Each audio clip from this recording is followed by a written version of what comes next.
Hi, everyone. Thanks for coming. I'm going to talk about our recent work beyond single deletion correcting codes, substitutions, and transpositions. This is a joint work with Ryan, Venkat, and Joel. So DNA storage is a way of encoding and decoding binary data to or from synthesized strands of DNA. As a storage medium, it has enormous potential because of its high storage density, but also it suffers from some kinds of common errors. There are three types of common errors. The first one is called substitution. The second one is deletion and insertion, and the third one is transposition, and we'll explain them separately. So substitution errors happen when one symbol is replaced with another in the alphabet. So substitution errors have been explored extensively, and we have already developed a kind of complete understanding of how to correct substitution errors. For example, we have Reed-Solomon code, we have algebraic geometry codes, and they all have very good performance.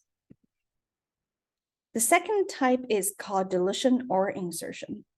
It turns out that deletion is already challenging to deal with because we can see that a deletion of the symbol causes a loss of synchronization between the sender and the receiver. Yet recently, there are a lot of work that succeed in correcting worst-case deletions. The third kind of error is called transpositions, where a block or a single symbol move towards another place in the sequence. So recently, there are also some work exploring transpositions, but our understanding for correcting transpositions lagged behind that of deletion and insertions, because actually transposition can be viewed as a burst of deletions and followed by insertions. And they are actually hard to deal with because we want to use smaller redundancy, yet transposition also causes the problem of losing synchronization. But recently, there is some progress on correcting transposition errors. So although for every single kind of error, we already have some results, we have a very scarce understanding of the intersection of these errors. We do not have a good solution even in the very basic setting where there's only one or two such worst-case errors. So in this work, we basically focus on the interplay of deletion with transpositions and with substitutions. For the intersection between deletion and substitution, we explore how to correct one deletion and one substitution, as well as one deletion or one substitution. On the intersection of deletions and transpositions, we explore how we can correct one deletion or one transposition.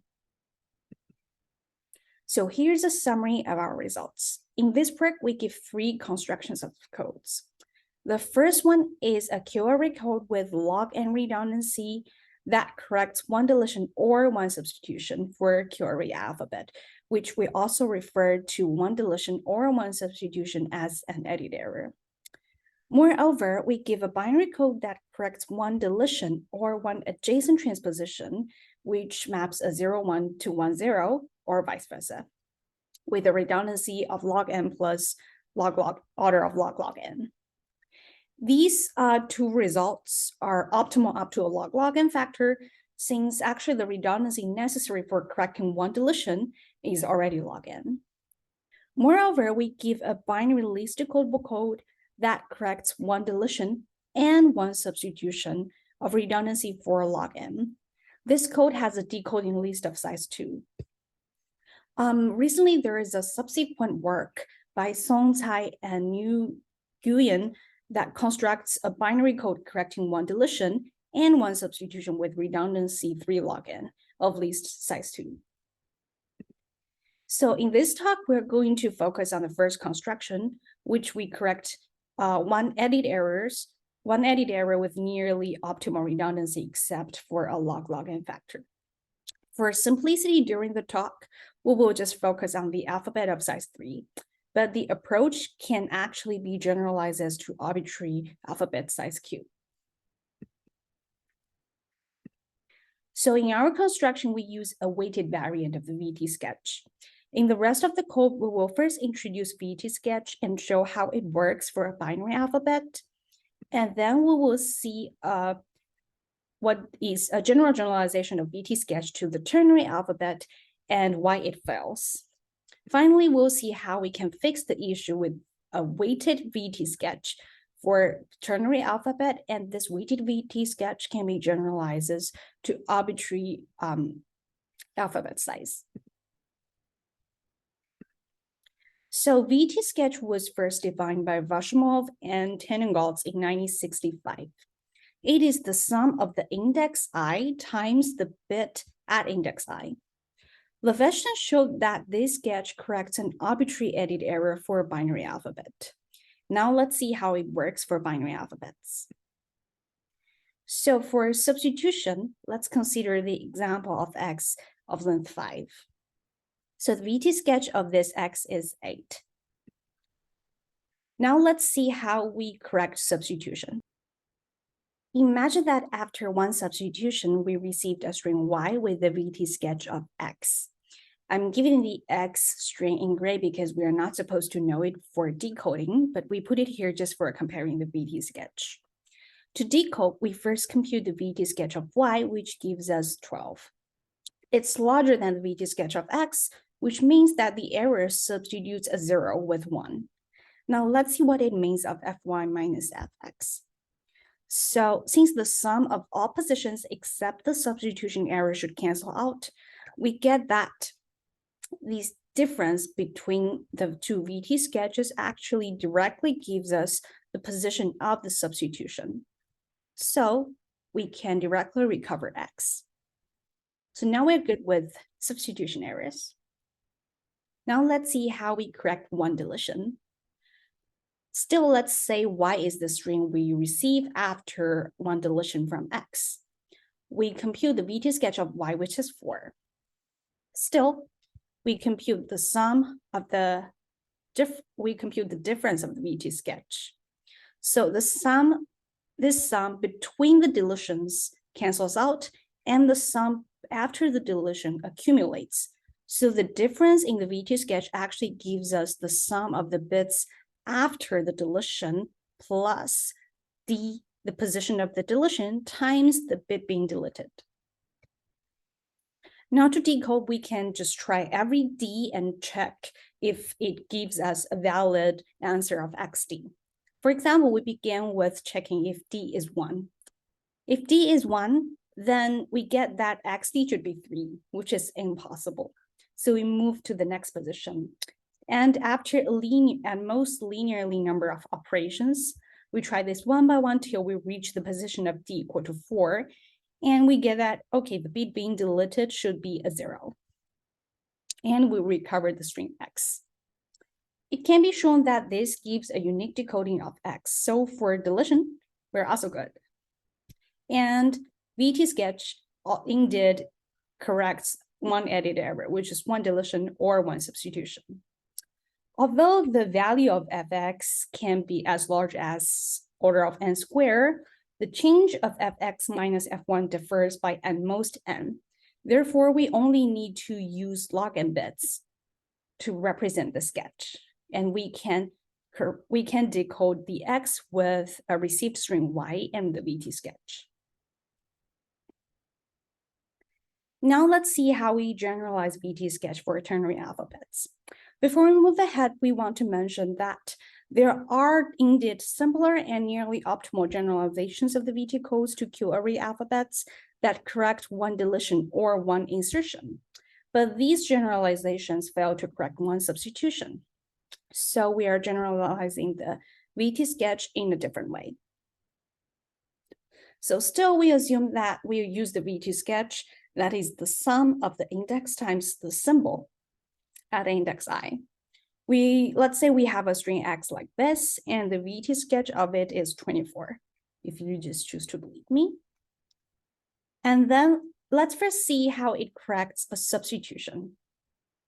Suppose we get a string y, which is gained by one substitution from x. Still, the difference of the VT sketch tells us the product of the substitution position and the change of the substitution, like how much the substitution changes.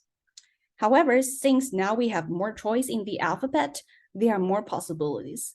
It can be that E is 1, and we are substitute a 2 with a 0. So this gives us X like this. It can also be that case that E is 2, and we're substitute a 2 with a 1. Now there are two possibilities, so we need to add some information to figure out which one is correct. For this purpose, we add the information of how many zeros, how many ones, and how many twos are there in string X. And with this extra information, we can uniquely decode the correct answer. So great, now we are done with substitutions in ternary alphabet with VT sketch. How about the deletions? Let's first see a simple case, which is deletion of 0. So we can easily tell from the change in the number of zeros that there is a deletion of 0. So now the difference in the two VT sketch is just the sum of the symbols after that deletion, which directly tells us what is the position of the deletion. So again, we're good. We can recover X. And actually the same argument works for correcting a deletion of 2. However, when it comes to a deletion of 1, things change.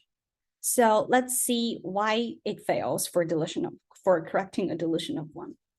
So now let's say Y is a string we received after a deletion of 1 on X. Now the difference of the VT sketch is just the position of the deletion plus the sum of the symbols after that deletion. So we are just trying to now find the correct position of deletion. It turns out that we may get these two results. They have exactly the same VT sketch and same number of symbols of 0, 1, and 2.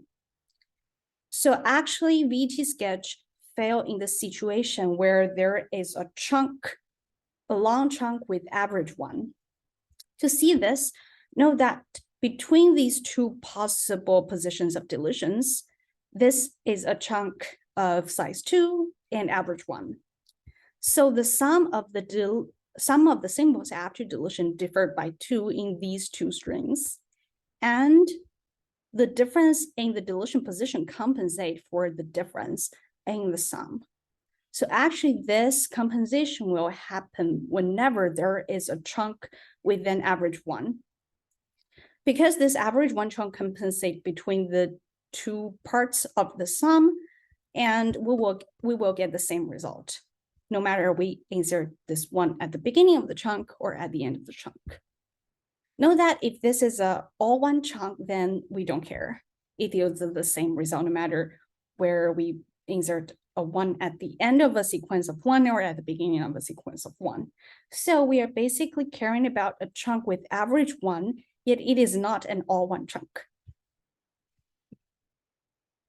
So to fix this problem of correcting deletion of 1, where we cannot do when there is a chunk of average 1, we use a variant of weighted VT sketch. Recall that we have that problem of correcting the deletion of 1 because the difference in the deletion position compensates the difference in the sum of the weights after the deletion. So when the weight is exactly the symbol itself. So now if we bias the weight a lot, we bias the weight of 2 a lot. Let's say for any symbol 2, we use 2 log n as its weight. And we use a VT style sketch, which is the sum of the index I times the weight of the symbol, then things are different. For the first kinds of option, the sum of the weight of the symbols after the deletion is 4 log n, whereas in the second case, the sum of the weights after the deletion is 2 log n. So they differ in 2 log n. As long as the length of the chunk with average 1 is no more than 2 log n, there is no way for the deletion position to compensate the difference in the sum of the weights. and we can uniquely decode. So we only need to guarantee that the chunk of average 1 has length less than 2 log n. Actually, if we randomly select, if X is uniformly randomly chosen from a set from like the ternary alphabets, then with a constant probability, we have a message X that satisfies this property. To enforce this property, we only need to guarantee that the run of 0 after we deleting all 2s is at most log n. And this can be guaranteed by the run length replacements technique. So to conclude, our encoding proceeds as follows. We first encode the string X into a regular X prime, where by regular we mean that it does not have a chunk that is not all 1, but has an average of 1 longer than log n. Then we apply a weighted VT sketch of X prime. The decoding just runs in linear time, as we already saw. So we only need, and with this weighted VT sketch, we only need log n plus log n redundancy, which is nearly optimal. So to generalize to generalize this to arbitrary alphabet, we just need to adjust the weight of each symbol accordingly in the alphabet. That's why log n term is has a coefficient depending on Q. So in the paper, we also give a generalized code that generalizes to alpha, to generalizes to arbitrary Q, and we give a binary code correcting 1 deletion and 1 substitution with list of size 2 and redundancy log n. Also, for log n. Also, we give a log n redundancy binary code that corrects 1 deletion and 1 adjacent transpositions. And if you're interested in more details, please read our paper. Thank you so much.